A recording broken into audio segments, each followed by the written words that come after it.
सुदूर पहाड़ों की तलहटी में एक छोटा सा गांव था। ये गांव प्रकृति की गोद में छुपा हुआ था, जहां चारों ओर हरियाली थी।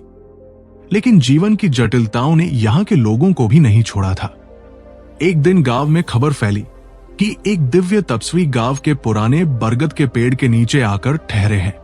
लोग कहते थे कि उनकी आंखों में ऐसी शांति थी जिसे देख कोई भी ठहर जाए, और उनके वचनों में ऐसा जादू था जो सुनने वाले के दिल को बदल दे। गांव का एक युवक आनंद इस तपस्वी के बारे में सुनते ही उत्सुक हो गया। वो हमेशा से जीवन के गूढ़ सवालों के उत्तर ढूंढने के लिए बेचैन रहता था। जीवन का अर्थ, दुख का कारण और शांति का मार्ग, ये सब प्रश्न उसके मन को घेरे रहते थे। उसने निश्चय किया कि वो तपस्वी से मिलकर इन सवालों का उत्तर पाएगा। आनंद जब तपस्वी के पास पहुंचा तो उसने देखा कि वो आंखें बंद किए ध्यान में लीन थे। बरगद का विशाल वृक्ष उनकी छाया कर रहा था और पक्षियों की चहचहाहट मानो उनके ध्यान का हिस्सा बन चुकी थी। आनंद ने धीमी आवाज में कहा, महाराज, क्या मैं आपसे कुछ प्रश्न पूछ सकता हूं? तपस्वी ने अपनी आंखें खोली। उनकी दृष्टि में इतनी गहराई और करुणा थी कि आनंद जैसे थम सा गया। उन्होंने हल्की मुस्कान के साथ कहा, पूछो वत्स, क्या जानना चाहते हो? आनंद ने संकोच करते हुए कहा, मैं जानना चाहता हूं कि जीवन का अर्थ क्या है। क्यों हम दुख, मोह और भटकाव में उलझे रहते हैं? क्या इससे मुक्ति का कोई मार्ग है? तपस्वी ने कुछ देर तक आनंद की आंखों में देखा, मानो उसके भीतर के सवालों को समझ रहे हों। फिर बोले, तुम्हारे प्रश्न का उत्तर तुम्हारे भीतर ही है, लेकिन उसे खोजने के लिए तुम्हें यात्रा करनी होगी। अगर तुम तैयार हो तो मैं तुम्हें एक कहानी सुनाऊंगा। शायद उसमें तुम्हारे प्रश्नों का उत्तर छुपा हो। आनंद ने उत्सुकता से कहा, जी महाराज, कृपया बताइए। तपस्वी ने कहना शुरू किया, बहुत समय पहले की बात है। कपिलवस्तु नाम के एक राज्य में एक राजकुमार था जिसका नाम सिद्धार्थ था।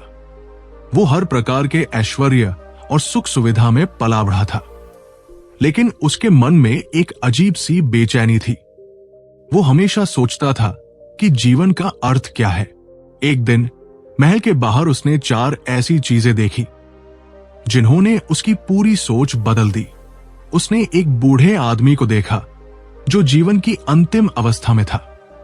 उसने एक बीमार व्यक्ति को देखा जो दुख से कराह रहा था।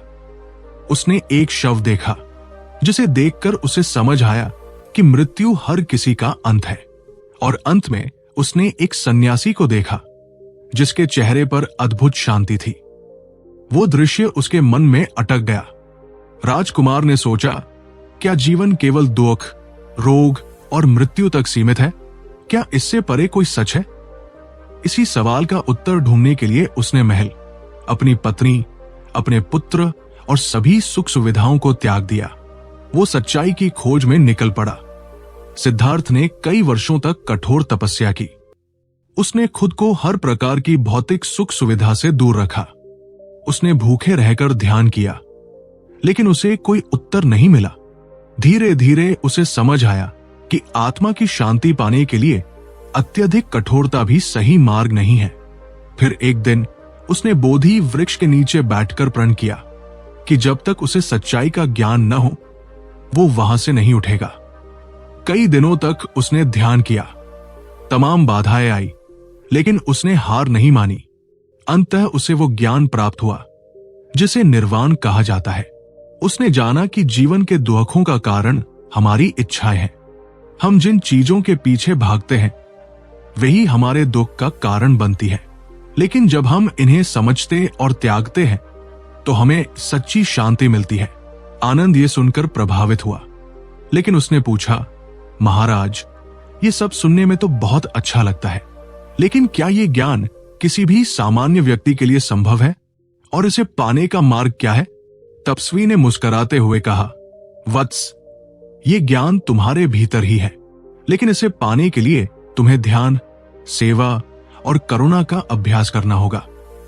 और सबसे बड़ी बात, तुम्हें अपने मन की इच्छाओं को समझना होगा।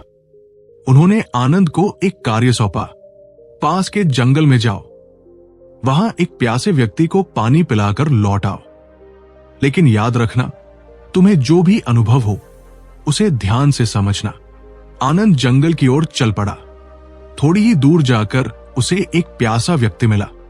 आनंद ने पास की नदी से उसके लिए पानी लाकर उसे पिलाया। वो वापस लौटने ही वाला था कि उसने एक घायल पक्षी देखा। आनंद ने अपनी यात्रा रोकी और पक्षी की मरहम पट्टी करने लगा। फिर उसने देखा कि एक बूढ़ा व्यक्ति गिरा हुआ है। उसने उसे सहारा देकर पास के गांव पहुंचाया। ये सब करने में उसे पूरा दिन लग गया। जब वो तपस्वी के पास लौटा तो शाम हो चुकी थी। वो थका हुआ था, लेकिन उसके चेहरे पर संतोष था। आनंद ने तपस्वी से कहा, महाराज, मैं आपकी आज्ञा पूरी नहीं कर पाया। रास्ते में कई लोग थे जिन्हें मेरी मदद की जरूरत थी। मैं पानी लाने के बाद तुरंत लौट नहीं सका।